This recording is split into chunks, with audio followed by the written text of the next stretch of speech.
In the Realm of a Dying Emperor, Japan at Century's End is a historical non-fiction work published in 1993, authored by Japanese-American scholar Norma Field, centered around the passing of revered Japanese Emperor Hirohito in 1989. Field undertakes the task of dissecting and comprehending Emperor Hirohito's role within Japanese society. The book delves into the puzzling phenomenon of the unwavering veneration bestowed upon Emperor Hirohito by the Japanese populace over an extended period, despite his evident flaws and involvement in wartime transgressions. The narrative unfolds through the perspectives of three dissenting interviewees: a grocer who burns the flag in protest, an elderly widow who challenges the nation's elevation of fallen soldiers, and a former Nagasaki mayor who advocates for holding Hirohito accountable for World War II. Through these viewpoints, Field delves deep into Emperor Hirohito's genuine legacy and those who resisted adhering to the entrenched emperor system. Field's work earned critical acclaim from the New York Times, being hailed as a well-researched, well-observed, and completely absorbing and an essential book. Field commences her narrative by providing the historical context of Japan under Emperor Hirohito's rule. The narrative juxtaposes Japan's transformation from a resolute militaristic force during the early years of Hirohito's reign, 1930s to 1940s, to a burgeoning capitalist economic power in his later years, 1970s to 1980s.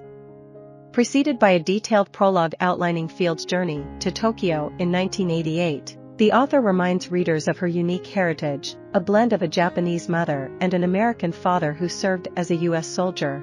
Equipped with a profound understanding of both cultures, Field employs her perspective as an East Asian studies scholar at the University of Chicago to probe what she labels as Japan's national amnesia. Field seeks to fathom why an aura of reverence persists over Emperor Hirohito's legacy, even after he left the nation in the aftermath of wartime devastation. Field critiques the deliberate historical revisionism undertaken by the nation as Emperor Hirohito faced his imminent demise, a revisionism designed to absolve his involvement in World War II. She argues that the elevation of Emperor Hirohito to Emperor Showa, or Emperor Shining Peace, and the coddling of his ego in his final days only serves to perpetuate the repressive, conformist societal framework that Japan imposed on its citizens during his reign. Field recounts her personal experiences, having lived with her grandmother in Tokyo until completing high school, and subsequently joining her father in the United States. Upon returning to Tokyo for a year-long visit in 1988, Field keenly senses the nationwide mourning for the ailing emperor. Yet, even amid this collective grief, she perceives an ambitious yet stifled democracy overshadowed by the imminent passing of Hirohito. The stark contrast between Japan's history of belligerent posturing and the current celebration of capitalist achievements does not escape Field's observation. She laments the profound spiritual toll borne by the nation's transformation from a military conquering entity to a dominant economic powerhouse.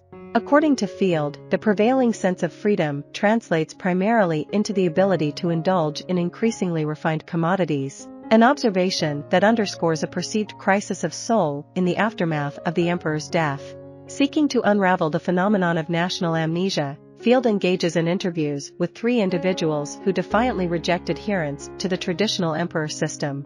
The first among them is Chibana Shinichi, a courageous Okinawan grocery store owner who boldly burned the rising sun flag. Shinichi's actions defy the chrysanthemum taboo, a custom that essentially prohibited public criticisms of the imperial family, resulting in significant repercussions for his audacious act. Shinichi's expression of a sentiment long held by the oppressed, tormented Okinawan population, a group deemed inferior by the Japanese, led to his arrest, threats, and social isolation. His experience underscores the prevalent sense of conformist national amnesia. Nakaya Yasuko is the second individual interviewed by Field. Yasuko, a war widow, challenges the sanctification of fallen soldiers, particularly her own husband, who perished in a traffic accident rather than on the battlefield as a member of the self-defense force.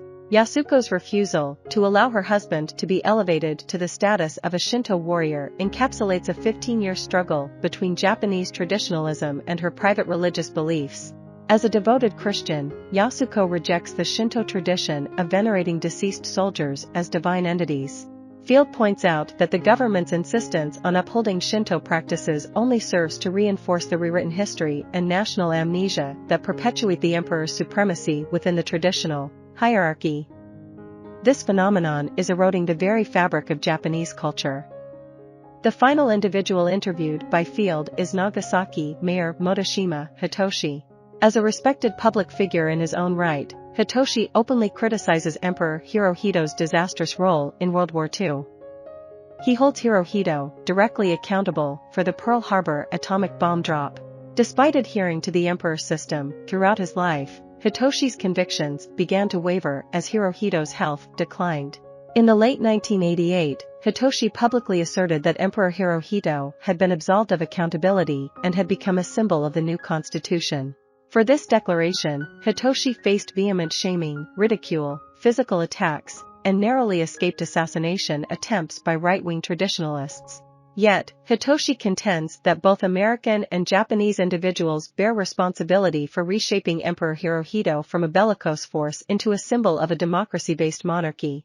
In Hitoshi's assessment, this transformation has undermined Japan's global standing.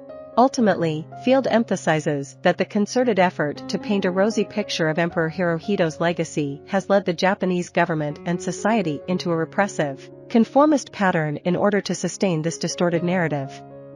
However, with the emperor's life gradually ebbing away and the populace willingly overlooking the atrocities he contributed to, Field observes that this system of tradition and suppression is also gradually eroding.